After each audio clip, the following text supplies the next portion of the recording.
성경 말씀을 받아들일 때 어떻게 대하시나요? 성경에서 보면 말씀을 대하는 태도에서 두 가지 상반된 모습으로 전혀 다른 결과를 얻게 된 경우를 볼 수 있습니다. 바로 최초의 인간인 아담과 하와, 그리고 마지막 아담이 되어주신 예수 그리스도를 예로 들 수 있습니다. 창세기 2장 16절에서 17절의 말씀에서 하나님께서는 아담에게 동산 각종 나무의 열매는 내가 임의로 먹되 선악을 알게 하는 나무의 열매는 먹지 말라. 너가 먹는 날에는 반드시 죽으리라 하시니라. 이렇게 말씀하셨습니다. 그리고 그 다음 구절에 사람이 혼자 사는 것이 좋지 않다며 돕는 배필을 창조하십니다. 이걸로 볼 때 하와가 돕는 배필로 창조되기 전 하나님께서 직접 아담에게 말씀하시고 하와가 창조된 이후에는 하와가 하나님이 아닌 아담을 통해서 말씀을 들은 것을 추측할 수 있습니다. 창세기 3장 1절에서 5절을 보면 뱀이 하와에게 하나님의 말씀에 대해서 물었을 때 하와가 뭐라고 대답했는지 볼 수 있습니다. 여자가 뱀에게 말하되 동산 나무의 열매를 우리가 먹을 수 있으나 동산 중앙에 있는 나무의 열매는 하나님의 말씀에 너희는 먹지도 말고 만지지도 말라. 너희가 죽을까 하노라 하셨느니라. 이렇게 말했습니다. 또 다음 구절에는 뱀이 여자에게 이르되 결코 너희가 죽지 아니하리라. 너희가 그것을 먹는 날에는 너희 눈이 밝아져 하나님과 같이 되어 선악을 알 줄 하나님이 아심이니라. 이것이 바로 마귀가 하와를 속이고 하와가 마귀에게 하나님의 말씀에 대한 자기의 생각을 말할 때 했던 이야기입니다. 우선 마귀가 가서 질문을 던진 대상은 직접 하나님의 말씀을 들었던 아담이 아니라 건너서 간접적으로 들은 하와라는 것을 알 수 있습니다. 그리고 대화를 이어가며 마귀가 정말 먹지 말라고 그랬더냐 이렇게 질문했을 때 본래 하와는 하나님의 말씀대로 말해야 됨에도 불구하고 그렇게 하지 않았던 거죠. 여기에 보면 임의로 먹는다라는 말도 빼버리고 선악과도 빼버리고 그 다음에 먹지도 말라 그랬는데 만지지도 말라고도 넣고 반드시 죽을 것이라고 말했는데도 불구하고 죽을까 하노라 하셨느니라. 이렇게 자신의 생각으로 하나님의 말씀을 해석하고 판단하며 마귀에게 말했다는 것입니다. 그 결과로 인간은 하나님께서 본래 지은 존재의 역할을 하지 못하게 된 것입니다. 그것이 바로 죄이고 타락이라는 것이죠. 죄라는 것은 관역에 빗나가다라는 뜻이 있습니다. 즉 하나님이 지으신 대로 살지 못함으로 결국엔 자신의 존재를 잃어버린 것입니다. 한마디로 말하면 하나님의 영이 떠남으로 영적 존재에서 육적 존재로 타락한 것이죠. 우리는 본래 하나님의 영 안에서 하나님을 나타내는 존재인데 하나님과 분리된 존재가 되었고 결국 마귀의 통치함을 받게 되었다는 뜻입니다. 다른 말씀을 더 보겠습니다.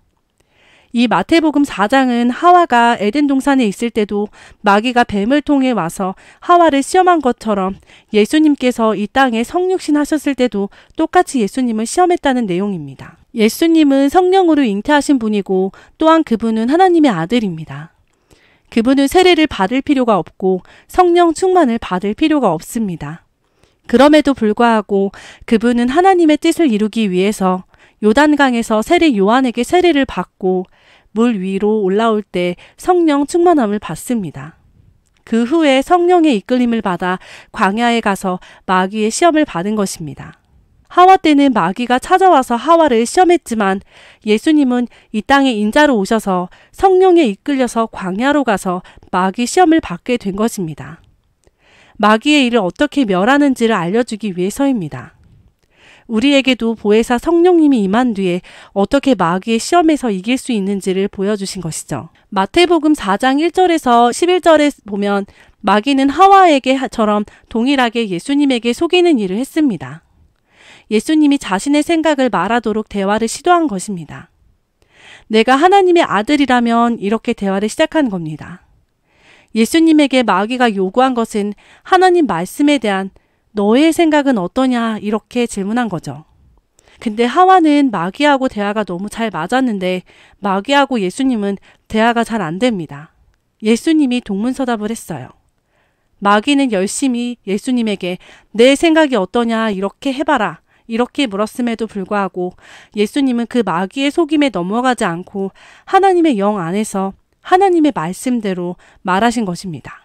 이것이 바로 마귀를 무력화시킬 수 있는 비밀이자 승리의 비결입니다. 우리는 하나님의 말씀을 말씀대로 생각하고 느끼고 말하고 행동하는 존재인데 여전히 구원을 얻었음에도 불구하고 내가 하나님의 말씀에 대한 생각과 감정을 가지고 내 판단으로 하나님의 말씀대로 말하고 있다는 사실입니다. 하나님의 영 안에 거함으로써 영이요 생명이신 말씀이 우리의 몸을 통치하도록 하는 것이 아니라 나의 판단과 생각으로 하나님의 말씀을 말한다는 겁니다. 그 말은 하나님의 말씀 그 자체가 아니라 하나님 말씀에 대한 내 생각을 먹는 겁니다. 진리란 변하지 않는 것인데 말씀을 진리로 받아들이는 것이 아니라 말씀에 대한 내 생각을 믿는 것이죠. 결국 그것은 지식과 정보밖에 되지 않는 거예요. 우리가 지금 아무리 말씀을 읽고 들어도 그것은 내 머리에 보관되지 내 심중에 심겨지지 않는다는 이야기예요. 왜냐하면 그리스도 안에서 말씀을 보지 않기 때문입니다. 우리가 그리스도 안에 있다면 우리는 말씀대로 생각하고 말씀대로 느끼고 말씀대로 말하는 존재가 되어야 합니다. 요한복음 8장 26절을 보면 예수님은 이렇게 말씀하십니다. 내가 너희에게 대하여 말하고 판단할 것이 많으나 나를 보내신 이가 참되심에 내가 그에게 들은 그것을 세상에 말하노라 하시되. 이 말씀을 통해 예수님께서 이 땅에 보여주신 것은 당신 스스로가 하고 싶은 말이 많았지만 한 번도 예수님 자신의 생각을 말한 적이 없다고 말하시는 걸 알 수 있습니다. 우리는 말씀을 수없이 읽고 듣습니다.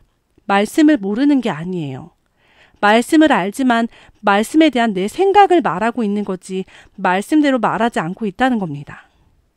말씀은 진리이고 생명이기 때문에 내 생각과 해석으로 말하는 것이 아니라 진리로 받아들이는 것이고 그것이 마귀와의 승리의 비결인 것을 알 수 있습니다.